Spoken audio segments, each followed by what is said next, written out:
Hi all, welcome to I plus. ഞാൻ വിഷ്ണു പുഷ്പരാജ്. അപ്പോൾ നമ്മൾ ഇന്നത്തെ ഈ ക്ലാസ്സിൽ ഡിസ്കസ് ചെയ്യാൻ പോകുന്നത് നമ്മുടെ ഒരു പ്രീവിയസ് ഇയർ ക്വസ്റ്റ്യൻ പേപ്പറാണ്. ഓക്കെ, അസിസ്റ്റന്റ് സെക്രട്ടറി അല്ലേ, ക്വസ്റ്റ്യൻ പേപ്പർ കോഡ് 1044/2023. അപ്പോൾ അന്ന് നടന്ന പരീക്ഷയിൽ നമ്മുടെ കോർപ്പറേഷനുമായിട്ട് ബന്ധപ്പെട്ട ലോയുമായി ബന്ധപ്പെട്ട അല്ലേ, നമുക്ക് വളരെ പ്രധാനപ്പെട്ടതായിട്ടുള്ള നമ്മുടെ സഹകരണവുമായി ബന്ധപ്പെട്ട ഒരു പ്രീവിയസ് ഇയർ ക്വസ്റ്റ്യൻ പേപ്പറാണ് നമ്മൾ ഇന്നത്തെ ക്ലാസ്സിൽ അല്ലേ ഡിസ്കസ് ചെയ്യാൻ പോകുന്നത്. അപ്പോൾ നമുക്കറിയാം PYQs നമ്മൾ വളരെ നല്ല രീതിയിൽ തന്നെ വർക്കൗട്ട് ചെയ്തിട്ട് വേണം നമ്മുടെ എക്സാം എഴുതാൻ പോകാം അല്ലേ. നമുക്ക് എഴുതിയൊരു പരിചയം വേണം, പിന്നെ ക്വസ്റ്റിൻ്റെ പാറ്റേൺ മനസ്സിലാക്കണം. അപ്പോൾ അതിനൊക്കെ നമ്മൾ PYQs നല്ല രീതിയിൽ തന്നെ നമ്മൾ എന്തെങ്കിലും വർക്കൗട്ട് ചെയ്ത് അതിൽ പറഞ്ഞ കാര്യങ്ങളൊക്കെ ഒന്ന് മനസ്സിലാക്കിയിട്ട് വേണം പോകാൻ. ഓക്കെ, അപ്പോൾ നമുക്ക് നമ്മുടെ ക്വസ്റ്റിനിലേക്ക് പോകാം കേട്ടോ. നമുക്ക് നമ്മുടെ ക്വസ്റ്റിനിലേക്ക് പോകാം. ക്വസ്റ്റ്യൻ നമ്പർ 1 അല്ലേ, which among the following is not a cooperative society. ഇപ്പൊ താഴെ പറയുന്നതിൽ കോപ്പറേറ്റീവ് സൊസൈറ്റി അല്ലാത്തത് ഏതാണെന്നാണ് ചോദ്യം അല്ലേ. നോക്കിയേ, which among the following is not a cooperative society. Option എയിൽ പറയുന്നു NCDC, ഓപ്ഷൻ ബിയിൽ പറയുന്നു ഇഫ്കോ, ഓപ്ഷൻ സിയിൽ പറയുന്നു നാഫഡ്, ഓപ്ഷൻ ഡിയിൽ പറയുന്നു NCCF. ഏതാ ആൻസർ വരിക? ഇത് കേൾക്കുമ്പോൾ തന്നെ അറിയാം NCDC ആണല്ലേ. കാരണം NCDC എന്താണ്? കോപ്പറേറ്റീവ് സൊസൈറ്റി അല്ല, അത് ഒരു കോർപ്പറേഷനാണ്, സ്റ്റാറ്റ്യൂട്ടറി ആയിട്ടുള്ള കോർപ്പറേഷനാണ് അല്ലേ. അപ്പോൾ എന്താണ് NCDC? എന്താണ്? National cooperative development corporation, not cooperation. It's a corporation, statutory board, statutory corporation ആണ് അല്ലേ. അപ്പോൾ ഓർത്ത് വെച്ചേക്കുക, ഈ ഒരു ക്വസ്റ്റ്യൻ വളരെ പ്രധാനപ്പെട്ട ക്വസ്റ്റ്യൻ ആണ്. കാരണം നമുക്ക് കൺഫ്യൂഷൻ വരാം. ഇപ്പോൾ ഇഫ്കോ, നാഫഡ്, NCCF ഇതെല്ലാം ഇതെല്ലാം സഹകരണ സംഘങ്ങളാണ് അല്ലേ. കൺസ്യൂമറിൻ്റെ കാര്യങ്ങൾ, കൺസ്യൂമറുമായി ബന്ധപ്പെട്ട എൻ്റെ അപ്പെക്സ് ലെവലിൽ വരുന്ന കാര്യങ്ങളാണ് NCCF. മാർക്കറ്റിങ്ങുമായി ബന്ധപ്പെട്ട അപ്പെക്സ് ലെവൽ അല്ലേ, നമ്മുടെ രാജ്യത്ത് തന്നെ അപ്പെക്സ് ലെവലിൽ വരുന്നതാണ് നാഫഡ്, ഇഫ്കോ. പിന്നെ NCDC. ഏതാണ് NCDC? National cooperative development corporation, national cooperative development corporation. വളരെ പ്രധാനപ്പെട്ടതായിട്ട് പഠിക്കണം. അതൊരു കോപ്പറേറ്റീവ് സൊസൈറ്റി അല്ല, it is a corporation. Okay, അടുത്ത ക്വസ്റ്റിലേക്ക് പോകാം. Nutrico is the brand name of coconut oil. ഇപ്പൊ ന്യൂട്രിക്കോ അല്ലേ, അതെന്താണ്? ഒരു കോക്കനട്ടിന്റെ ബ്രാൻഡ് നെയിം ആണ് അല്ലേ. ഓർത്ത് ഇതാണ് പ്രൊഡ്യൂസ് ചെയ്യുന്നത്. ഇത് വളരെ ഫേമസ് ആയിട്ടുള്ള അല്ലെങ്കിൽ വളരെ ഒരുപാട് തവണ എടുത്ത് ചോദിച്ച ക്വസ്റ്റ്യൻസ് ആണ്. നമുക്ക് എപ്പോഴും ബ്രാൻഡ് നെയിംസുകൾ കേട്ടോ, ഓരോ പ്രോഡക്റ്റ് അതിൻ്റെ ബ്രാൻഡ് നെയിമുകൾ, പിന്നെ അത് ആരുടെ പ്രോഡക്റ്റ് ആണ്, അങ്ങനെ തുടങ്ങിയ കുറേ കാര്യങ്ങൾ പഠിക്കാനുണ്ട്. ഇപ്പോൾ ബുക്സ് ആൻഡ് ഓതേഴ്സ്, പിന്നെ ചില കൊട്ടേഷൻസ്, അത് ആരാണ് ആ കൊട്ടേഷൻ പ്രൊവൈഡ് ചെയ്തിട്ടുള്ളത്, അങ്ങനെ കുറേ കാര്യങ്ങൾ പഠിക്കാറുണ്ട്. അപ്പോൾ നല്ല ഒരു ക്വസ്റ്റ്യൻ ആയിരുന്നു. Nutrico is the brand name of coconut oil produced by. Option എയിൽ പറയുന്നു റെയ്ഡ്കോ, ഓപ്ഷൻ ബി പറയുന്നു നാഫഡ്, ഓപ്ഷൻ സിയിൽ പറയുന്നു റെപ്കോ ആൻഡ് ഓപ്ഷൻ ഡിയിൽ പറയുന്നു മാർക്കറ്റ് ഫെഡ്. ഇതിൻ്റെയാണ് ഓപ്ഷൻ സി റെപ്കോ ആണല്ലേ. റെപ്കോയുടെ കോക്കനട്ട് ഓയിലിന്റെ ബ്രാൻഡ് നെയിം ആണ്. അപ്പോൾ ഓർത്ത് നോക്കുക, Nutrico is the brand name of coconut oil produced by Repco. Okay, ഒരുപാട് ഇത് PYQ ആയിട്ട് ഇതിന് മുൻപ് ഉള്ള പരീക്ഷകളിലും ചോദിച്ച ഒരു ക്വസ്റ്റ്യൻ ആണ്. അപ്പോൾ ഓർത്ത് നോക്കുക, Nutrico is the brand name of coconut oil produced by Repco. Repco produce ചെയ്യുന്ന കോക്കനട്ട് ഓയിലിന്റെ ബ്രാൻഡ് നെയിം ആണ് ഇത് നമ്മുടെ ന്യൂട്രിക്കോ എന്ന് ഓർത്ത് വെച്ചേക്കുക. അപ്പം അങ്ങനെ ഒരുപാട് കാര്യങ്ങൾ പഠിക്കാം, പ്രോഡക്ട്സുകളൊക്കെ ഒരുപാട് പഠിക്കാനുണ്ട്. അപ്പോൾ അതൊക്കെ നമുക്ക് നോക്കണം കേട്ടോ. ഓക്കെ, അതിൻ്റെ തന്നെയുള്ള ക്ലാസ്സുകൾ നമ്മളിവിടെ പ്രൊവൈഡ് ചെയ്യുന്നുണ്ട്. പ്രോഡക്റ്റ് ഏതിൻ്റെ പ്രോഡക്റ്റാണ്, ഓരോ പ്രോഡക്ട്സ് എടുത്ത് അത് ആരുടെ പ്രോഡക്റ്റാണ് എന്നുള്ള ഒരു ക്ലാസ് തന്നെ നമ്മൾ ചെയ്യാറുണ്ട് കേട്ടോ. ഓക്കെ, അപ്പോൾ അടുത്ത ഒരു ക്വസ്റ്റ്യൻ നമുക്ക് നോക്കാം. Karve commission on cooperative principle was pointed by. Karve commission. Okay, അപ്പോൾ ഈ കോപ്പറേറ്റീവ് പ്രിൻസിപ്പിൾസ് അല്ലേ, കോപ്പറേറ്റീവ് പ്രിൻസിപ്പിൾ വളരെ ഇമ്പോർട്ടൻ്റ് ആയിട്ടുള്ള മറ്റൊരു പാർട്ടാണ്. സഹകരണവുമായി ബന്ധപ്പെട്ട്, കോർപ്പറേഷനുമായി ബന്ധപ്പെട്ട നമുക്ക് പഠിക്കേണ്ട വളരെ പ്രധാനപ്പെട്ട ഒരു പാർട്ടാണ് കോപ്പറേറ്റീവ് പ്രിൻസിപ്പിൾസ്, സഹകരണ തത്വങ്ങൾ. ജസ്റ്റ് ഒന്ന് ഓവറായിട്ട് ഓവറോൾ ആയിട്ടൊന്ന് ജസ്റ്റ് നോക്കിയിട്ട് പോകാം. അപ്പോൾ ഈ കോപ്പറേറ്റീവ് പ്രിൻസിപ്പിൾസിനെ നമ്മൾ 4 സ്റ്റേജ് എന്നാണ് പറയുക കേട്ടോ. എത്ര സ്റ്റേജാണ് മക്കളെ? 4 സ്റ്റേജസ്. 4 സ്റ്റേജസ് ആയിട്ടാണ് ഇത് ഡെവലപ്പ് ചെയ്തിട്ടുള്ളത്. 4 സ്റ്റേജ് ആയിട്ടാണ് സഹകരണ തത്വങ്ങൾ അല്ലെങ്കിൽ കോപ്പറേറ്റീവ് പ്രിൻസിപ്പിൾസ് ഡെവലപ്പ് ആയിട്ടുള്ളത്. ഒന്നാമത്തെ സ്റ്റേജ് റോക്ക്ഡെയിലുമായി ബന്ധപ്പെട്ട് അല്ലേ, റോക്ക്ഡെയിൽസ് അവരുടെ പ്രിൻസിപ്പിൾസ് ഇൻട്രൊഡ്യൂസ് ചെയ്യുന്നതാണ് ഫസ്റ്റ് സ്റ്റേജ് എന്ന് പറയുക. രണ്ടാമത് ICA സബ് കമ്മിറ്റിയൊക്കെ അപ്പോയിന്റ് ചെയ്തുകൊണ്ടുള്ള ഒരു സെക്കൻഡ് സ്റ്റേജ്. മൂന്നാമത്തെയാണ് നമ്മുടെ കാർവേ കമ്മീഷനെയൊക്കെ അപ്പോയിന്റ് ചെയ്തുകൊണ്ടുള്ള ആ ഒരു സ്റ്റേജ്, തേർഡ് സ്റ്റേജ്. ഏറ്റവും ലാസ്റ്റ് ഇവാൻ മക്ഫേഴ്സൺ എന്ത് ചെയ്യുകയാണ്, നമ്മളെല്ലാം കൂടെ അവസാനം ഒരുമിപ്പിക്കുന്ന ലാസ്റ്റ് സ്റ്റേജ്. അപ്പം ഈ ഫസ്റ്റ് സ്റ്റേജ് വരുമ്പോൾ ഇവിടെ കുട്ടികൾക്ക് ഇപ്പോഴും കൺഫ്യൂഷനാണ്, അത് അതിൻ്റെ വർഷം ഏതാണെന്ന് ഒരു കൺഫ്യൂഷനുണ്ട് അല്ലേ. കാരണം റോക്ക്ഡെയിൽസ് എന്ന് പറയുന്നത് എന്താണ്, first successful cooperative society in the world. എന്താണ് റോക്ക്ഡെയിൽ? ഫസ്റ്റ് ലോകത്ത് ആദ്യമായിട്ട് സക്സസ് ആയിട്ടുള്ള സഹകരണ സംഘം ഏതാണെന്ന് ചോദിച്ചാൽ അത് റെപ്സ് ആണ്, അല്ലെങ്കിൽ റോക്ക്ഡെയിൽ ഇക്വിറ്റബിൾ പയനിയർ സൊസൈറ്റി, റോക്ക്ഡെയിൽസ് ആണെന്ന് ഓർത്ത് വെച്ചേക്കുക. ഇപ്പം എന്താണ്, ഇവർ സക്സസ്ഫുൾ ആണ് കേട്ടോ, ആദ്യത്തെ ഫസ്റ്റ് സക്സസ്ഫുൾ. ഇപ്പം ഇവർക്ക് മുൻപും റോക്ക്ഡെയിൽസിന് മുൻപ് ഒരുപാട് സംഘങ്ങൾ വന്നിട്ടുണ്ട്. First cooperative society in the world എന്ന് ചോദിച്ചു കഴിഞ്ഞാൽ 1761 രൂപീകൃതമായിട്ടുള്ള ഏത് സംഘമാണ്, ഫെൻവിക് വീവേഴ്സ് ആണ്. 1761 രൂപീകൃതമായിട്ടുള്ള ഫെൻവിക് വീവേഴ്സ് ആണ് ആദ്യത്തെ സംഘം. ചില പുസ്തകങ്ങളിൽ 1760 എന്ന് കിടപ്പുണ്ട്, അത് അല്ല, 1761 തന്നെയാണ് കേട്ടോ. ഫെൻവിക് വീവേഴ്സിന്റെ വർഷം 1761. പിന്നെ കേരള യൂണിവേഴ്സിറ്റിയുടെ പുസ്തകത്തിൽ 1760 വൂൾവിക് ആൻഡ് ചാറ്റോൺ എന്ന് പറയുന്ന സംഘത്തിനെ കുറിച്ചും പരാമർശിക്കുന്നുണ്ട്. പക്ഷെ പ്രോപ്പർ ആയിട്ടുള്ള ആൻസർ 1761 രൂപീകൃതമായിട്ടുള്ള ഫെൻവിക് വീവേഴ്സ് ആണ് കേട്ടോ. 1761 രൂപീകൃതമായിട്ടുള്ള ഫെൻവിക് വീവേഴ്സ് ആണ് ലോകത്തിലെ ആദ്യത്തെ സംഘം. പക്ഷെ അത് ഫെയിലായിപ്പോയി, സക്സസ് ആയില്ല. അതിനുശേഷം ഒരുപാട് സംഘങ്ങൾ രൂപീകൃതമായി, പക്ഷെ അതൊന്നും സക്സസ് ആയില്ല. അങ്ങനെ 1844 അല്ലേ, 1844 ഡിസംബർ 21 ഫോം ചെയ്ത റോക്ക്ഡെയിൽസ് ആണ് എന്ത് ചെയ്യുന്നത്, ഇവരാണ് ഫസ്റ്റ് സക്സസ്ഫുൾ സംഘം എന്ന് പറയുന്നത്. ഇപ്പൊ ഇവര് സക്സസ് ആകാനൊരു കാരണം, മറ്റ് സംഘങ്ങളൊക്കെ ഫെയിൽ ആയപ്പോൾ ഇവർ സക്സസ് ആകാനുള്ള കാരണം എന്താണ്, ഇവര് സഹകരണ തത്വങ്ങൾ ഫോളോ ചെയ്തിരുന്നു, അല്ലെങ്കിൽ കോഓപ്പറേറ്റീവ് പ്രിൻസിപ്പിൾസ് ഇവർ ഫോളോ ചെയ്തു. ഓക്കെ, കോഓപ്പറേറ്റീവ് പ്രിൻസിപ്പിൾസ് റോക്ക്ഡെയിൽസ് ഫോളോ ചെയ്തത് കൊണ്ടാണ് അവരെ നമ്മൾ ഫസ്റ്റ് റോക്ക്ഡെയിൽസ് കോഓപ്പറേറ്റീവ് പ്രിൻസിപ്പിൾസ് ഫോളോ ചെയ്തത് കൊണ്ടാണ് അവർ സക്സസ്ഫുൾ ആയത്. ഓക്കെ, അതുകൊണ്ട് തന്നെ അവരെ നമ്മൾ വിശേഷിപ്പിക്കാറുണ്ട് first successful society in the world എന്ന് വിശേഷിപ്പിക്കാറുണ്ട്.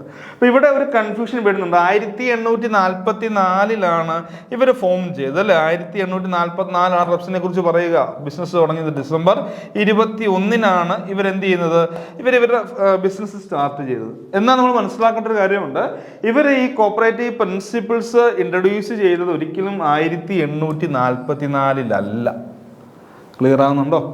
1844 ഇവർ ഈ പ്രിൻസിപ്പിൾസ് ഇൻട്രൊഡ്യൂസ് ചെയ്തത്. ഇവർ പ്രിൻസിപ്പിൾസ് ഇൻട്രൊഡ്യൂസ് ചെയ്തത് 1860 അവരുടെ ജനറൽ ബോഡിയിലാണ് കേട്ടോ. എന്നാണ് 1860 അവരുടെ ജനറൽ ബോഡിയിലാണ് ഇവർ കോഓപ്പറേറ്റീവ് പ്രിൻസിപ്പിൾസ് അവർ ഇൻട്രൊഡ്യൂസ് ചെയ്തത്. ഓക്കെ, അതിനുശേഷം 1895 ഇത് അത്യാവശ്യം മനസ്സിലാക്കണം കേട്ടോ. 1895 എന്ത് ചെയ്യുകയാണ്, ICA ഫോം ചെയ്യുന്നു. അങ്ങനെ ICA 1895 ഫോം ചെയ്ത് കഴിഞ്ഞതിന് ശേഷം ICAക്ക് സ്വന്തമായിട്ടൊരു പ്രിൻസിപ്പിൾ ഇല്ല. മനസ്സിലാവുന്നുണ്ടോ? വളരെ വലിയൊരു സംഘടനയാണ് അല്ലേ, അവർക്ക് സ്വന്തമായിട്ട് കോഓപ്പറേറ്റീവ് പ്രിൻസിപ്പിൾസ് ഇല്ല. അങ്ങനെ 1930 ഈ വർഷം ഒന്ന് ഓർത്തേക്കുക, 1930 ഓക്കെ, ഫ്രഞ്ച് ഫെഡറേഷൻ ആണ് അവരോട് എന്ത് ചെയ്യുന്നത്, അവരോട് ആവശ്യപ്പെടുകയാണ്, എന്താണ്, നമുക്ക് സ്വന്തമായിട്ട് പ്രിൻസിപ്പിൾ വേണം 1930. അതും പ്രകാരമാണ് എന്ത് ചെയ്യുന്നത്, 1934 കേട്ടോ, 1934 ഒരു സബ് കമ്മിറ്റിയെ ICA അപ്പോയിന്റ് ചെയ്യുകയാണ്. ഓക്കെ, ഫ്രഞ്ച് ഫെഡറേഷൻ 1930 ICAയോട് റിക്വസ്റ്റ് ചെയ്തു, നമുക്ക് സ്വന്തമായിട്ട് പ്രിൻസിപ്പിൾ ഇല്ല, ഇത്ര വലിയ സംഘടനയായി നമുക്ക് സ്വന്തമായിട്ട് പ്രിൻസിപ്പിൾ ഇല്ല എന്ന് പറഞ്ഞ റിക്വസ്റ്റ്, നമുക്ക് സ്വന്തമായിട്ട് പ്രിൻസിപ്പിൾ വേണം എന്നൊരു റിക്വസ്റ്റ് 1930 ഫ്രഞ്ച് ഫെഡറേഷൻ ICAക്ക് മുൻപാകെ സബ്മിറ്റ് ചെയ്തു. അതിന് പ്രകാരമാണ് 1934 ICA ഒരു സബ് കമ്മിറ്റി അപ്പോയിന്റ് ചെയ്യുന്നു. അവർ 1937 തന്നെ റിപ്പോർട്ട് സബ്മിറ്റ് ചെയ്യുന്നു അല്ലേ, സബ്മിറ്റ് ചെയ്യുന്നു. 1937 പഠിച്ചാൽ 34, 37 സബ് കമ്മിറ്റി. അവിടെ അവർ പ്രത്യേകിച്ച് ഒന്നും ചെയ്തില്ല. അവർ റോക്ക്ഡെയിൽസിന്റെ പ്രിൻസിപ്പിളെ രണ്ടായിട്ട് തരം തിരിച്ചു. റോക്ക്ഡെയിൽസിന്റെ ആ ഒരു പ്രിൻസിപ്പിൾസിനെ രണ്ടായിട്ട് അവർ തരംതിരിച്ചു. എസെൻഷ്യൽ എന്നും നോൺ എസെൻഷ്യൽ എന്നും രണ്ടായിട്ട് തരംതിരിച്ചു. അത് മാത്രമാണ് അവിടെ അന്ന് നടന്ന ആ ഒരു സംഭവം. വേറെ ഒന്നും അവർ ചെയ്തില്ല, രണ്ടായിട്ട് തരംതിരിച്ചു. അതിനുശേഷമാണ് രണ്ടാമത്തെ, ഫസ്റ്റ് സ്റ്റേജ് ഏതാണ്, നമ്മുടെ 1860 എന്ന് പറഞ്ഞാൽ മതി, അതെനിക്ക് പ്രോപ്പർ ഉത്തരം. 1844 ഫോം ചെയ്ത റോക്ക്ഡെയിൽസ് 1860 കോഓപ്പറേറ്റീവ് പ്രിൻസിപ്പിൾസ് ഇൻട്രൊഡ്യൂസ് ചെയ്തു. അതിനുശേഷം സെക്കൻഡ് സ്റ്റേജ് എന്ന് പറഞ്ഞാൽ ICA സബ് കമ്മിറ്റിയെ അപ്പോയിന്റ് ചെയ്യുന്നു. ഇനി തേർഡ് സ്റ്റേജ് ആണ് നമ്മൾ ഈ പറഞ്ഞ കാർവേ കമ്മീഷൻ കേട്ടോ. കാർവേ കമ്മീഷൻ, കാരണം കാലാധിഷ്ഠിതമായ മാറ്റങ്ങൾ എല്ലായിടത്തും അനിവാര്യമാണ്. എന്താണ് കാലാധിഷ്ഠിതമായ മാറ്റങ്ങൾ എല്ലായിടത്തും അനിവാര്യമല്ലേ. അങ്ങനെ എന്ത് ചെയ്യുകയാണ്, കോപ്പറേറ്റീവ് പ്രിൻസിപ്പിൾസ് എന്താണ് വീണ്ടും ഒന്നും കൂടെ അമെൻഡ് ചെയ്യണം. കാലാധിഷ്ഠിതമായ മാറ്റം എല്ലായിടത്തും അനിവാര്യമാണ്. അങ്ങനെയാണ് എന്ത് ചെയ്യുക, കാർവേ കമ്മീഷൻ കേട്ടോ, DG കാർവേ കമ്മീഷനെ അപ്പോയിന്റ് ചെയ്യുന്നത് ആര്, ICA അപ്പോയിന്റ് ചെയ്യുന്നത്. ഓക്കെ, കാർവേ കമ്മീഷനെ ICA അപ്പോയിന്റ് ചെയ്യുകയാണ്. ഓക്കെ, അത് നമ്മൾ വളരെ പ്രധാനപ്പെട്ട പോയിന്റ് ആണ് കേട്ടോ.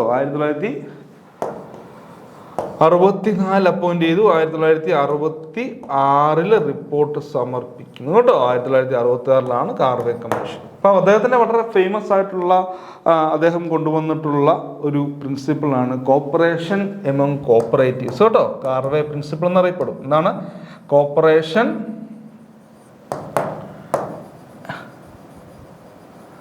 കോപ്പറേഷൻ എമംഗ് കോപ്പറേറ്റീവ്സ് എന്ന് പറയുന്ന പ്രിൻസിപ്പിൾ അദ്ദേഹം ഇൻട്രൊഡ്യൂസ് ചെയ്തിട്ടുണ്ട്. കോപ്പറേഷൻ എമംഗ് കോപ്പറേറ്റീവ്സ് എന്ന് പറയും. ഇതിനെ നമ്മൾ എന്താണ് Karve principle of growth, mutual help principle, അങ്ങനെ പല രീതിയിൽ അറിയപ്പെടുന്ന വളരെ പ്രധാനപ്പെട്ട ഒരു പ്രിൻസിപ്പിളാണ് കോപ്പറേഷൻ എമംഗ് കോപ്പറേറ്റീവ്സ്. കാർവേ കൊണ്ടുവന്ന പ്രിൻസിപ്പിളാണ് കേട്ടോ. അപ്പോൾ ഇതാണ് അതിൻ്റെ ഒരു നാളുവഴി ഹിസ്റ്ററി. ഇതിനുശേഷം ഇവാൻ മക്ഫേഴ്സൺ വരുന്നു. അദ്ദേഹം വീണ്ടും അതിനെ എന്താണ് ഒന്നുകൂടെ ചുരുക്കുന്നു അല്ലേ. ചുരുക്കുക എന്ന് പറഞ്ഞാൽ എല്ലാം കൂടെ സെറ്റാക്കി 7 പ്രിൻസിപ്പിളായിട്ട് എന്ത് ചെയ്യുകയാണ്, 7 പ്രിൻസിപ്പിളായിട്ട് ഇപ്പോൾ നമ്മൾ ഇന്ന് കാണുന്ന ആ ഒരു 7 പ്രിൻസിപ്പിൾസിലേക്ക് അതിനെ എന്ത് ചെയ്യുകയാണ്, സെറ്റ് ചെയ്യുന്നത് ആരാന്ന് ചോദിച്ചാൽ ഇവാൻ മക്ഫേഴ്സൺ ആണ്. ഓക്കെ, അപ്പം അങ്ങനെ 4 സ്റ്റേജ് 1860 ഓക്കെ നമ്മുടെ റോക്ക്ഡെയിൽ, പിന്നെ കൊണ്ടുവരുന്ന ICA സബ് കമ്മിറ്റി, പിന്നെ എന്ത് ചെയ്യുകയാണ് DG കാർവേ കമ്മീഷനെ അപ്പോയിന്റ് ചെയ്യുന്നു, പിന്നെ ഇവാൻ മക്ഫേഴ്സൺ. അങ്ങനെ 4ആയിട്ടാണ് തന്നിരിക്കുക കേട്ടോ. അപ്പോൾ അത് ജസ്റ്റ് ഓർത്ത് വെച്ചോണം കേട്ടോ. ഓർത്ത് വെച്ചാൽ Karve commission on cooperative principle was appointed by ആരാണ്, ഇത് ICA ആണ്. ഒന്ന് ഓർത്ത് വെച്ച് ICA ആണ് അപ്പോയിന്റ് ചെയ്യുന്നത്. ഓക്കെ, ഒരു ക്വസ്റ്റ്യനുമായിട്ട് ബന്ധപ്പെട്ട് എന്തെങ്കിലും പോയിന്റ്സിൽ പഠിക്കാനുണ്ട് നമുക്കല്ലേ. അടുത്ത നല്ലൊരു ചോദ്യം ടേംസ് ആണ്. ടേംസ് ഇപ്പോൾ ഓരോ ടേമുകൾ ഇത് നമുക്ക് പരീക്ഷയ്ക്ക് പഠിക്കാനുള്ള ടേംസ്, ഓരോ ടേമുകൾ ഏത് ടൈപ്പ് സംഘവുമായി ബന്ധപ്പെട്ടതാണ്. അപ്പോൾ ക്വസ്റ്റ്യൻ ഇതാണ്, trade deposit is a business practice followed by dash society. അപ്പോൾ ട്രേഡ് ഡെപ്പോസിറ്റ് ഏത് സംഘമാണ് അല്ലേ ഫോളോ ചെയ്യുന്നത്? ഓപ്ഷൻ എയിൽ പറയുന്നു മാർക്കറ്റിംഗ് കോപ്പറേറ്റീവ്സ്, ഓപ്ഷൻ ബിയിൽ പറയുന്നു കൺസ്യൂമർ, ഓപ്ഷൻ സിയിൽ പറയുന്നു ക്രെഡിറ്റ് സംഘങ്ങൾ, ഓപ്ഷൻ ഡി പറയുന്നു ഇവയൊന്നുമല്ല നൺ ഓഫീസ് എന്ന് പറയുന്നത്. ഏതാണ് ആ ട്രേഡ് ഡെപ്പോസിറ്റ് അല്ലേ? ട്രേഡ് ഓർത്തുക, ട്രേഡ് ഡെപ്പോസിറ്റ് അത് കൺസ്യൂമർ സംഘങ്ങളാണ് കേട്ടോ. ട്രേഡ് ഡെപ്പോസിറ്റ് എന്ന് പറഞ്ഞാൽ കൺസ്യൂമർ സംഘമാണ്. ട്രേഡ് ക്രെഡിറ്റ് എന്ന് വന്നാൽ അതെന്താണ്? ട്രേഡ്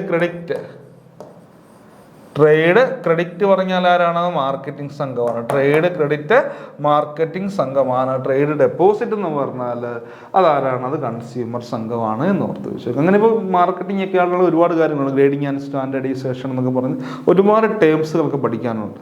ഓക്കെ, അപ്പോൾ അത് അതിൻ്റേതായിട്ടുള്ള ക്ലാസ്സുകളിൽ കൂടെ നമുക്ക് മനസ്സിലായി. ഇപ്പോൾ ഓരോ പ്രോഡക്റ്റുകൾ എന്തുമായി ബന്ധപ്പെട്ടിട്ടുണ്ട്, ഓരോ ടേംസുകൾ എന്തുമായിട്ട് ബന്ധപ്പെട്ടാണെന്നൊക്കെ നമുക്ക് പഠിക്കുകയാണ്. അപ്പോൾ ജസ്റ്റ് ഓർക്കുക, ട്രേഡ് ഡെപ്പോസിറ്റ് കൺസ്യൂമർ സംഘവുമായി ബന്ധപ്പെട്ടതാണ് കേട്ടോ. അതാണ് ട്രേഡ് ഡെപ്പോസിറ്റ് റിലേറ്റഡ് വിത്ത് അല്ലെ, അല്ലെങ്കിൽ trade deposit is a business practice followed by consumer സംഘങ്ങൾ എന്ന് ഓർത്ത് വെച്ചേക്കാം. അടുത്തത് നല്ലൊരു ക്വസ്റ്റ്യൻ ആണ്. Which is the Apex Society of Handloom Weavers Cooperatives in Kerala? Okay, എന്താണ് ക്വസ്റ്റ്യൻ നോക്കിയേ. അപ്പെക്സ് സൊസൈറ്റി അല്ലെ, apex society of handloom weavers cooperatives in Kerala. കേരളത്തിലെ ഹാൻഡ്ലൂം വീവേഴ്സ് കോപ്പറേറ്റീവ്സിന്റെ അപ്പെക്സ് സംഘം ഏതാണ്? എന്താണ് ഒരു അപ്പെക്സ് സംഘം? എന്താണ് ഒരു അപ്പെക്സ് സംഘം? സെക്ഷൻ 2A നമ്മൾ പറയുന്നുണ്ട്. അപ്പെക്സ് സംഘം എന്തായിരിക്കണം? 3 condition. Number 1, area of operation. ഒരു അപ്പെക്സ് സംഘം, ഒരു സംഘം അപ്പെക്സ് ആവണമെങ്കിൽ അതിൻ്റെ പ്രവർത്തന പരിധി അല്ലെങ്കിൽ ഏരിയ ഓഫ് ഓപ്പറേഷൻ എന്ന് പറയുന്നത് എന്തായിരിക്കണം? ഹോൾ ഓഫ് ദി സ്റ്റേറ്റ് ആയിരിക്കണം അല്ലേ. എന്താണ് ആ ഹോൾ ഓഫ് ദി സ്റ്റേറ്റ്? സംസ്ഥാനം ഒട്ടാകെ പ്രവർത്തന പരിധി ഉണ്ടായിരിക്കണം. Area of operation whole of the state ആയിരിക്കണം. അവിടുത്തെ മെമ്പർഷിപ്പ് എന്ന് പറഞ്ഞാൽ ആരാണ്? ഒരേ സ്വഭാവമുള്ള ഒരേ ലക്ഷ്യമുള്ള മറ്റ് സംഘങ്ങളായിരിക്കും അടുത്ത അംഗങ്ങൾ അല്ലേ. എന്താണ് ഒരേ സ്വഭാവമുള്ള അല്ലെങ്കിൽ ഒരേ സ്വഭാവമുള്ള മറ്റ് സംഘങ്ങളായിരിക്കും ഇവിടുത്തെ അംഗങ്ങൾ എന്ന് വരിക. പിന്നെ എന്ത് ചെയ്യണം? ഒരു സംഘം അപ്പെക്സ് ആണെന്ന് ആര് വേണം ഡിക്ലെയർ ചെയ്യാൻ? രജിസ്ട്രാർ ആയിരിക്കും ഒരു സംഘം അപ്പെക്സ് ആണെന്ന് ഡിക്ലെയർ ചെയ്യാൻ. അപ്പോൾ 3 കണ്ടീഷൻസ് ഓർത്ത് വെച്ചേക്കുക. സംസ്ഥാന ഒട്ടാകെ പ്രവർത്തന പരിധിയും ഒരേ സ്വഭാവമുള്ള മറ്റ് അംഗങ്ങളായിട്ടുള്ളതും രജിസ്ട്രാറുമാണ് ഡിക്ലെയർ ചെയ്യുക. ഓക്കെ, ഈ 3 കണ്ടീഷൻസ് ആണ് പറയുക. അപ്പൊ അതിനെ നമുക്ക് അപ്പെക്സ് അംഗം എന്ന് പറയാം. അപ്പൊ നോക്കാം, ഹാൻഡ്ലൂം വീവേഴ്സ് കോപ്പറേറ്റീവ്സിന്റെ അപ്പെക്സ് സൊസൈറ്റി ഏതാണ്? ഓപ്ഷൻ എയിൽ പറയുന്നു കോപ്റ്റെക്സ് അല്ലെ, ഓപ്ഷൻ എയിൽ പറയുന്നു കോപ്റ്റെക്സ് എന്ന് പറയുന്നു, ഓപ്ഷൻ ബി പറയുന്നു ഹാൻഡ് വേവ്, ഓപ്ഷൻ സിയിൽ പറയുന്നു ഹാൻഡെക്സ്, ആൻഡ് ഓപ്ഷൻ ഡിയിൽ പറയുന്നു ക്യാപെക്സ്. ഇത് കോപ്റ്റെക്സും ഈ ക്യാപെക്സും നമുക്ക് ആദ്യം തന്നെ എലിമിനേറ്റ് ചെയ്യാം. പിന്നെ ഡൗട്ട് ഹാൻഡ് വീവ് ആണോ ഹാൻഡെക്സ് ആണോ, ഒരു സംശയം ആൻസർ ഏതാണ് വരിക? ഹാൻഡെക്സ് ആണ് കേട്ടോ. അപ്പോൾ ഈ ഒരു അപ്പെക്സ് ലെവൽ ഇൻസ്റ്റിറ്റ്യൂഷൻസിനെ കുറിച്ച് നമുക്ക് പഠിക്കാനുണ്ട്. ഓരോ അപ്പെക്സ് ലെവൽ ഇൻസ്റ്റിറ്റ്യൂഷൻസും എടുത്ത് അത് എന്താണെന്ന് നമുക്ക് മനസ്സിലാക്കി പഠിക്കേണ്ട ആവശ്യകതയുണ്ടെന്ന് ഓർത്ത് വെച്ചേക്കുക. അത് നമ്മൾ പഠിക്കുക തന്നെ ചെയ്യണം കേട്ടോ. അത് നമ്മൾ പ്രോപ്പറായിട്ട് പഠിക്കുക തന്നെ ചെയ്യണം എന്ന് ഓർത്ത് വെച്ചേക്കുക. ഓക്കെ, അടുത്തത് നല്ല ഒരു ചോദ്യമാണ്. Which among the following is not associated with Robert Owen? ഇപ്പൊ താഴെ പറയുന്നതിൽ റോബർട്ട് ഓവനുമായി അസോസിയേറ്റ് ചെയ്യാത്തത് എന്താണെന്നാണ് ചോദ്യം അല്ലേ. നോക്കിയേ, ഓർത്ത് നോക്കുക, not associated with Robert Owen, Robert ഓവനുമായിട്ട് അസോസിയേറ്റ് ചെയ്യാത്തത്. ഓപ്ഷൻ എ പറയുന്നു ഫ്രണ്ട്ലി സൊസൈറ്റി, ഓപ്ഷൻ ബി പറയുന്നു എന്താണ് ലേബർ കോളനീസ്, ഓപ്ഷൻ സിയിൽ പറയുന്നു കോപ്പറേറ്റർ, ഓപ്ഷൻ ഡിയിൽ പറയുന്ന ഡോക്ട്രിൻ ഓഫ് സർക്കംസ്റ്റൻസസ്. ഏതാ അതിന് ആൻസർ വരിക? Friendly societies. റോബർട്ട് ഓവൻ ആരാണ്? Robert Owen father of cooperative movement in the world എന്ന് പറയാം അല്ലെ. എന്താണ് father of cooperative movement, father of cooperative movement in the ലോകത്തെ കോപ്പറേറ്റീവിന്റെ അല്ലെ സഹകരണ പ്രസ്ഥാനത്തിന്റെ പിതാവ് എന്നറിയപ്പെടുന്ന റോബർട്ട് ഓവൻ ആണ് അല്ലേ. ഇപ്പൊ friendly societies, doctrine of circumstances അദ്ദേഹത്തിന്റെ വളരെ നല്ലൊരു തിയറിയാണ് പരിസരവാദ സിദ്ധാന്തം എന്ന് പറയും. പരിസരവാദ സിദ്ധാന്തം അതായത് ഒരു വ്യക്തിയുടെ ജനനമല്ല അവന്റെ സ്വഭാവത്തെ നിർണ്ണയിക്കുന്നത്. അതായത് ഒരു വ്യക്തി നല്ലതാണോ ചീത്തയാണോ എന്നാണ് ഡിസൈഡ് ചെയ്യുന്നത്, ഒരിക്കലും അവന്റെ ജനനമല്ല. പിന്നെ എന്താണ് അത്? അവൻ വളർന്നു വന്ന ആ സാഹചര്യങ്ങളാണ് അല്ലേ. ഇറ്റ് ഈസ് എ സർക്കംസ്റ്റൻസസ് എന്നാ പറയുക. അപ്പൊ എന്താണ് ഡോക്ട്രിൻ ഓഫ് സർക്കംസ്റ്റൻസ് എന്ന് പറയുന്നത്? പരിസരവാദ സിദ്ധാന്തം. ഒരു വ്യക്തിയുടെ ജനനമല്ല അവന്റെ സ്വഭാവത്തെ നിർണ്ണയിക്കുന്നത്, അവൻ ആ വളർന്നു വന്ന എന്താണ് പറയുക ആ ഒരു പരിസരം അല്ലേ, അല്ലെങ്കിൽ അവൻ ആ വളർന്നു വന്ന സാഹചര്യങ്ങളാണ്, ആ സർക്കംസ്റ്റൻസസ് ആണ് എന്താണ് അവന്റെ സ്വഭാവത്തെ നിർണ്ണയിക്കുന്നത്. ഓക്കെ, അപ്പൊ അതാണ്. അപ്പൊ അതുകൊണ്ട് തന്നെ നല്ല എന്താ പറയുക നല്ലൊരു അന്തരീക്ഷം ഒരു വ്യക്തിക്ക് വളരാൻ വേണ്ടിയിട്ട് അല്ലെങ്കിൽ വിജയിക്കാൻ വേണ്ടിയിട്ട് നല്ലൊരു സർക്കംസ്റ്റൻസസ് നമുക്ക് എന്താണ് റെഡിയാക്കണം അല്ലേ. അതാണ് അദ്ദേഹം പറയുന്നത് ഡോക്ട്രിൻ ഓഫ് സർക്കംസ്റ്റൻസസിൽ. ഒരിക്കലും അവൻ്റെ ജനനമല്ല അവൻ വളർന്നു വന്ന സാഹചര്യം. ഇപ്പോൾ ഒരു വ്യക്തിക്ക് നല്ല സാഹചര്യങ്ങൾ നമ്മൾ കൊടുക്കുക. അവിടെ പണം ഒന്നുമല്ല, ക്യാഷോ മറ്റു കാര്യങ്ങളൊന്നും അല്ല കേട്ടോ. വലിയ വലിയ വീട്ടിൽ ജനിച്ച ആൾക്കാരും എന്താണ് ഒരു ഫ്രോഡായി പോകാനുള്ള ചാൻസുകളുണ്ട്. ഒരിക്കലും ഒരു പൈസ അല്ല, പണമല്ല അവൻ്റെ എന്താണ് പറയുക അവൻ്റെ ജനനമല്ല. അവൻ പാവപ്പെട്ട വീട്ടിൽ ജനിച്ചാലും ക്യാഷുള്ള വീട്ടിൽ ജനിച്ചാലും അവൻ ഒരിക്കലും ഒരു വ്യക്തിയുടെ ജനനമല്ല, അവൻ വളർന്നു വന്ന ആ ഒരു സാഹചര്യങ്ങളാണ് അവൻ്റെ സ്വഭാവം നിർണ്ണയിക്കുക. അപ്പോൾ വളരെ ഫേമസ് ആയിട്ടുള്ള അദ്ദേഹത്തിൻ്റെ ഒരു പ്രിൻസിപ്പിളാണ് കേട്ടോ ഡോക്ട്രിൻ ഓഫ് സർക്കംസ്റ്റൻസസ്. ഇപ്പോൾ ലേബർ കോളനീസിനെ കുറിച്ച് പറയാറുണ്ട്. അദ്ദേഹവുമായി ബന്ധപ്പെട്ടാണ് ലേബർ കോളനീസ്, ലേബർ നോട്ടുകളൊക്കെ അദ്ദേഹവുമായിട്ട് ബന്ധപ്പെട്ടാണ്. ഫ്രണ്ട്ലി സൊസൈറ്റിയും ബന്ധപ്പെട്ടു. പക്ഷെ എന്താണ് കോപ്പറേറ്റർ അത് അദ്ദേഹവുമായി ബന്ധപ്പെട്ടതല്ല. കോപ്പറേറ്റർ വില്യം കിങ്ങിന്റെ പുസ്തകമാണ്. ഓക്കെ, വില്യം കിങ്ങിന്റെ പുസ്തകം അദ്ദേഹം എഴുതിയ എന്താണ് പറയുക ആദ്യത്തെ ഒരു എന്താണ് പറയുക ഒരു കോപ്പറേറ്റീവ് ജേണലാണ് എന്താണ് കോഓപ്പറേറ്റർ. ഓക്കെ, അതും പഠിക്കാനുണ്ട്. കോപ്പറേറ്റർ, ദ കോപ്പറേഷനൊക്കെ നമുക്ക് പഠിക്കാനുള്ളതാണ്. ഒരു ബുക്സുകളൊക്കെയാണ്. അപ്പോൾ വില്യം കിങ്ങിന്റെ ബുക്കാണ് കോപ്പറേറ്റർ കേട്ടോ. William king father of cooperative education in the world എന്നൊക്കെ അറിയപ്പെടുന്നത് വില്യം കിങ് ആണ്. ക്രിസ്ത്യൻ സോഷ്യലിസ്റ്റ് ആയിരുന്ന വ്യക്തിയായിരുന്നു ഡോക്ടർ വില്യം കിങ്. ഓർത്ത് വെക്കുക, കോപ്പറേറ്റർ എന്ന് പറഞ്ഞ പുസ്തകം വില്യം കിങ്ങുമായി ബന്ധപ്പെട്ടതാണ്.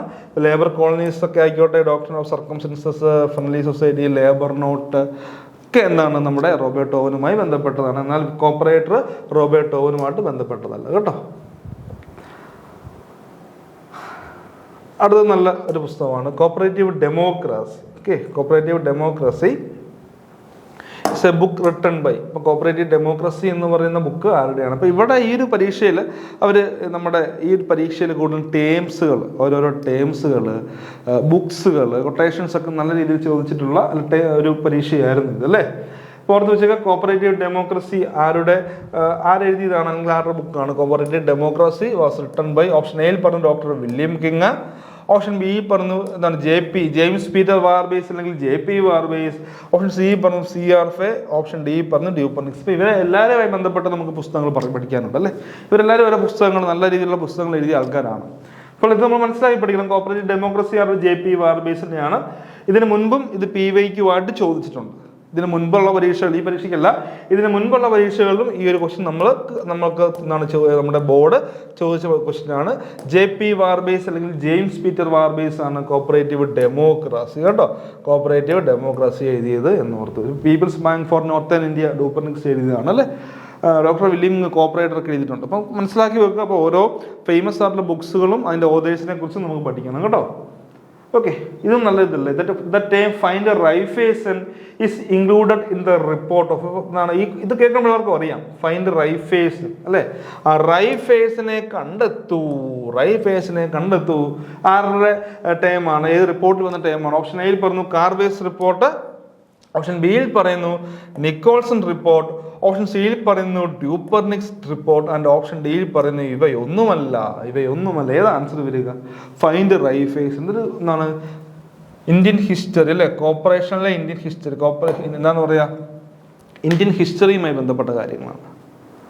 Okay, cooperative movement in India എന്ന് പറയുന്ന ആ ഒരു ചരിത്രത്തിൽ വളരെ പ്രധാനപ്പെട്ട ഒരു ഭാഗമാണ് ഈ ഫൈൻഡ് റൈഫേസിന് ജർമ്മനിയൊക്കെ.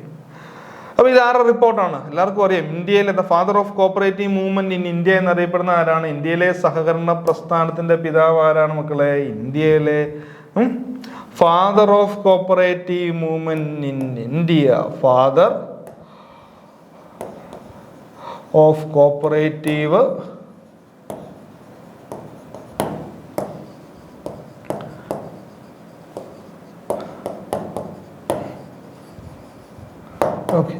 ഇന്ത്യയിലെ കോപ്പറേറ്റീവ് മൂവ്മെന്റ് ഫാദർ എന്നറിയപ്പെടുന്നതാണ് ഫെഡറിക് നിക്കോൾസൺ ആണ്. അതെ, ഫെഡറിക് നിക്കോൾസൺ. അദ്ദേഹം ഒരു ICS ഓഫീസർ ആയിരുന്നു, എന്താണ് നമ്മുടെ ഒരു കളക്ടറായിരുന്നു അല്ലേ.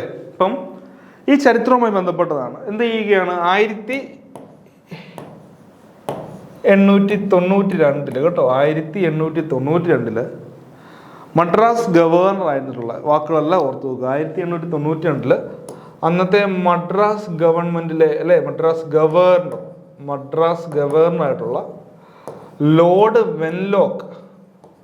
ഓക്കെ, വെൻലോക്ക് പ്രഭു എന്ത് ചെയ്യുകയാണ്, നമ്മുടെ father of cooperative movement in India എന്ന് വിശേഷിപ്പിക്കുന്ന ഫെഡറിക് നിക്കോൾസനെ യൂറോപ്പിലേക്ക് അയക്കുകയാണ്. എന്തിനാണ് അയച്ചത്? ലോകത്തെല്ലായിടത്തും ഈ സഹകരണ പ്രസ്ഥാനങ്ങൾ ശക്തി ആർജിച്ചു വരുന്നു, എല്ലായിടത്തും സക്സസ് ആകുന്നുണ്ട്. എന്നാൽ നമുക്കത് ഇന്ത്യയിലും എന്ത് ചെയ്യുക, നമുക്കത് ഇൻട്രൊഡ്യൂസ് ചെയ്താലോ? അപ്പം അതിനെപ്പറ്റി കുറച്ച് ആൾക്കാർ പഠിക്കണം. കാരണം ഒരു പരിധിവരെ അന്നത്തെ പട്ടിണിയും പരിവട്ടങ്ങളും ഒക്കെ, മറ്റ് രാജ്യങ്ങളിലുണ്ടായിരുന്ന പട്ടിണി, പരിവട്ടം, ചൂഷണങ്ങളൊക്കെ ഒരു പരിധിവരെ കുറയ്ക്കാൻ ഈ സഹകരണ പ്രസ്ഥാനത്തിന് അല്ലെങ്കിൽ കോപ്പറേറ്റീവ് ഐഡിയോളജിക്ക് സാധിച്ചിട്ടുണ്ട്.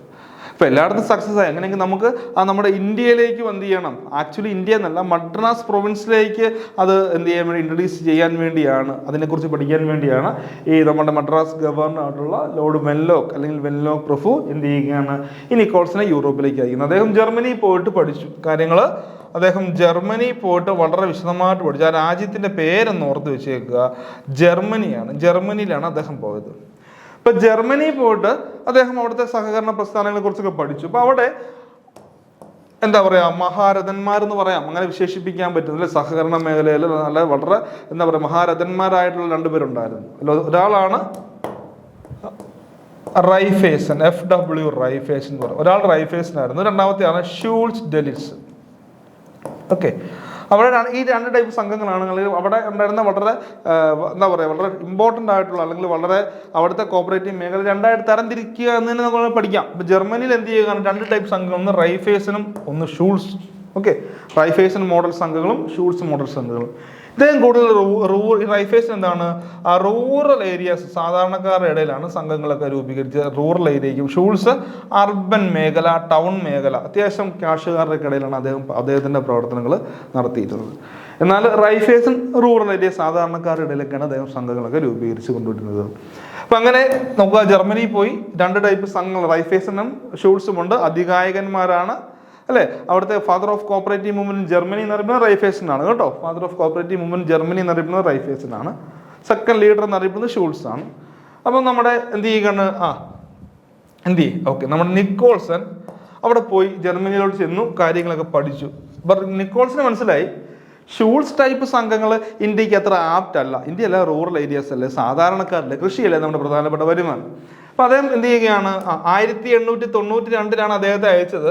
അദ്ദേഹം റിപ്പോർട്ട് സമർപ്പിച്ചു 1895, 3 വോളിയത്തിലുണ്ട് കേട്ടോ, 1897, 1899. ചില പുസ്തകങ്ങൾ 2 പറയുന്നു, പക്ഷെ ആക്ച്വലി എന്താണ് പറയുക, പ്രധാനപ്പെട്ട പുസ്തകങ്ങളൊക്കെ പറയുന്നത് 95, 97, 93 വോളിയത്തിലാണ് അദ്ദേഹം റിപ്പോർട്ട് സമർപ്പിച്ചത്. അങ്ങനെ അദ്ദേഹം സബ്മിറ്റ് ചെയ്ത റിപ്പോർട്ടിന്റെ ഹെഡിങ് ആണ്, അതിലെ ടേമാണ് ഫൈൻഡ് റൈഫേസൺ. അതായത് റൈഫേസനെ കണ്ടെത്തൂ. ദാറ്റ് മീൻസ് ഇന്ത്യയിൽ റൈഫേസൺ ടൈപ്പ് സംഘങ്ങൾ സ്റ്റാർട്ട് ചെയ്യും. അതിലെ അർത്ഥം ഫൈൻഡ് റൈഫേസൺ പറഞ്ഞാൽ റൈഫേസനെ കണ്ടെത്തുക. ദാറ്റ് മീൻസ് എന്താണ്, ഇന്ത്യയിൽ റൈഫേസൺ മോഡൽ സംഘങ്ങൾ സ്റ്റാർട്ട് ചെയ്യണം എന്നുള്ള രീതിയിലാണ് അദ്ദേഹം റിപ്പോർട്ട് സമർപ്പിച്ചത്. ഓക്കെ, അപ്പം അങ്ങനെ പിന്നീട് ലോർഡ് കേഴ്സൺ അദ്ദേഹത്തെയൊക്കെ ഒരു കമ്മിറ്റിയിൽ അപ്പോയിന്റ് ചെയ്യുന്ന കാര്യങ്ങളൊക്കെ പഠിക്കുന്നുണ്ടല്ലേ. ഓക്കെ, അതിൻ്റെ ഒരു ചരിത്രം അങ്ങനെ പഠിക്കാനുണ്ട്. ഹിസ്റ്ററി ഓഫ് ഇന്ത്യൻ കോപ്പറേറ്റീവ് മൂവ്മെന്റിൽ വരുന്ന വളരെ പ്രധാനപ്പെട്ട പാർട്ടിലെ 1-ാം അധ്യായം എന്ന് പറയുന്നത് എന്താണ്, ഈ നമ്മുടെ നിക്കോൾസനുമായിട്ട് ബന്ധപ്പെട്ട കാര്യങ്ങളാണ്. അപ്പോൾ ഇതൊന്ന് മനസ്സിലാക്കി വെച്ചേക്കുക. ഫൈൻഡ് റൈഫേസൺ എന്ന് പറഞ്ഞ ഫൈൻഡ് റൈഫേസൺ എന്ന് പറഞ്ഞ ടേം ആരുടെ റിപ്പോർട്ടിലാണ്? അത് നിക്കോൾസൺ റിപ്പോർട്ടിനാണ് ഉൾപ്പെട്ടുള്ളത് കേട്ടോ. അത് ICS ഓഫീസർ ആയിരുന്നു കേട്ടോ. എന്താണ്, Federico Nicholson, father of cooperative movement in the world എന്നറിയപ്പെടുന്നു. ഓക്കെ, അപ്പോൾ അദ്ദേഹം സബ്മിറ്റ് ചെയ്ത റിപ്പോർട്ടാണ് ഫൈൻഡ് റൈഫേസൺ എന്നുള്ള ഒരു ഹെഡിങ് ആണ്. ഓക്കെ, അടുത്തത് അടുത്ത കൊട്ടേഷനാണ്, നല്ലൊരു കൊട്ടേഷനാണ്. പറയുകയാണ്, എന്താണ് കൊട്ടേഷനിൽ പറയുന്നത്? All the enthusiasm in the world will not be enough unless we have a trained personnel to run cooperatives. Okay, നമുക്ക് നല്ല ട്രെയിൻഡ് ആയിട്ടുള്ള ആൾക്കാരില്ലെങ്കിൽ ഒന്നും നടക്കില്ല, സഹകരണത്തിൽ നിന്ന് ഒരു പരിപാടി നടക്കത്തില്ല. അതിൻ്റെ അർത്ഥം നോക്കുക, all the enthusiasm in the world will not be enough unless we have trained personnel to run cooperative. ഇത് നടത്തിപ്പോകാനുള്ള ട്രെയിൻഡ് ആയിട്ടുള്ള ആൾക്കാർ വേണം, ഇല്ലെങ്കിൽ ഒന്നും സക്സസ് ആവില്ലെന്നാണ് പറയുക. ആരാണ് ഈ സ്റ്റേറ്റ്മെന്റ് പറഞ്ഞത്? ഓപ്ഷൻ എയിൽ പറഞ്ഞു ജവഹർലാൽ നെഹ്റു, ഓപ്ഷൻ ബിയിൽ പറയുന്നു എന്താണ്, ഓക്കെ, റോബർട്ട് ഓവൻ, ഓപ്ഷൻ സിയിൽ പറയുന്നു ഇന്ദിരാഗാന്ധി, ഓപ്ഷൻ ഡിയിൽ പറയുന്നു കാൽവർട്ട്. എല്ലാവർക്കും അറിയാം അത് നെഹ്റുവിന്റെ കൊട്ടേഷൻ ആണ്, സ്റ്റേറ്റ്മെന്റ് ആണ് അല്ലേ. All the enthusiasm in the world will not be enough unless we have a trained personnel to run cooperatives. ഓർത്ത് നോക്കുക, അത് ജവഹർലാൽ നെഹ്റു ആണ് ഈ സ്റ്റേറ്റ്മെന്റ് പറഞ്ഞിട്ടുള്ളത് കേട്ടോ. ജവഹർലാൽ നെഹ്റു ആണ്. അപ്പോൾ ഒരുപാട് കൊട്ടേഷൻസുകളെ കുറിച്ചൊക്കെ നമുക്ക് പഠിക്കാനുണ്ടെന്ന് ഓർത്ത് വെച്ചേക്കുക. അപ്പോൾ CRAFICARD was chaired by CRAFICARD committee അല്ലേ. ക്രാഫി കാർഡിൻ്റെ ഓമന പുത്രൻ എന്നൊക്കെ നമ്മൾ നബാർഡിനെ പറയാറുണ്ട്. നബാർഡിനെ മാത്രമല്ല, കുറേ റെക്കമെൻഡേഷൻ ഉണ്ട്. ഇപ്പം നബാർഡിനെ കുറിച്ച് റെക്കമെൻഡ് ചെയ്ത കമ്മിറ്റിയാണ് ക്രാഫി കാർഡ് കമ്മിറ്റി അല്ലേ. അപ്പോൾ ഈ ക്രാഫി കാർഡ് കമ്മിറ്റിയുടെ ചെയർമാൻ ആരാണ്? ഓപ്ഷൻ എയിൽ പറയുന്നു AD ഗോർവാല, ഓപ്ഷൻ ബിയിൽ പറയുന്നു DG കാർവേ, ഓപ്ഷൻ സിയിൽ പറഞ്ഞു M കുഷ്റു, ആൻഡ് ഓപ്ഷൻ ഡിയിൽ പറഞ്ഞു, സിയിൽ പറഞ്ഞ കുഷ്റു, ബിയിൽ പറഞ്ഞു B ശിവരാമൻ. ഏതാണ്? ശിവരാമൻ കമ്മിറ്റി അല്ലെങ്കിൽ ക്രാഫി കാർഡ് കമ്മിറ്റി അല്ലേ. വളരെ ഫേമസ് ആയിട്ട് നബാർഡൊക്കെ റെക്കമെൻഡ് ചെയ്ത കമ്മിറ്റിയാണെന്ന് ഓർത്ത് വെച്ച് നോക്കുക. അപ്പോൾ ക്രാഫി കാർഡ് കമ്മിറ്റിയുടെ ചെയർമാൻ ആരാണ്? B ശിവരാമനാണ്. നമുക്ക് ഏകദേശം ഒരു 40 കമ്മിറ്റീസ് ടോട്ടലായിട്ട് പഠിക്കാനുണ്ടെങ്കിലും അതിലൊരു 18 കമ്മിറ്റിയോളം നമുക്ക് പഠിക്കാനുണ്ട്, വളരെ വിശദമായിട്ട് പഠിക്കാനുണ്ട്. അതിൽ വരുന്ന ഒരു കമ്മിറ്റിയാണ് ഏതെന്ന് പറയുക, ഈ ക്രാഫി കാർഡ് കമ്മിറ്റി എന്ന് ഓർത്ത് വെച്ച് നോക്കുക. ഓക്കെ, ഇപ്പോൾ വിശദമായിട്ട് അതിനെക്കുറിച്ചൊക്കെ പഠിക്കേണ്ട കാര്യമുണ്ടെന്ന് ഓർത്ത് വെച്ചേക്കുക. അപ്പോൾ നമുക്ക് വളരെ പ്രധാനപ്പെട്ട ഒരു 10 ക്വസ്റ്റ്യൻ നമ്മൾ ഈ ഒരു ക്ലാസ്സിൽ നമ്മൾ ഡിസ്കസ് ചെയ്തു. ഓക്കെ, അപ്പോൾ ബാക്കി ക്വസ്റ്റ്യൻസ് നമുക്ക് അടുത്ത ക്ലാസ്സുകളിൽ നമുക്ക് വളരെ വിശദമായിട്ട് തന്നെ നമുക്ക് ഡിസ്കസ് ചെയ്യണം കേട്ടോ. അടുത്ത ക്വസ്റ്റ്യൻസ് എല്ലാം വളരെ പ്രധാനപ്പെട്ട ക്വസ്റ്റ്യൻസൊക്കെ നമുക്ക് അടുത്ത ക്ലാസ്സിൽ നമുക്ക് വളരെ വിശദമായിട്ട് ഡിസ്കസ് ചെയ്യണം. അപ്പോൾ ഈ കാര്യങ്ങളൊക്കെ ഏകദേശം നിങ്ങൾക്ക് മനസ്സിലായെന്ന് വിചാരിക്കുന്നു. നമുക്ക് എന്താണ് അടുത്ത സെക്ഷനിൽ അടുത്ത ക്ലാസ്സിൽ ബാക്കി ക്വസ്റ്റ്യൻ ഡിസ്കസ് ചെയ്യാം. Okay, thank you.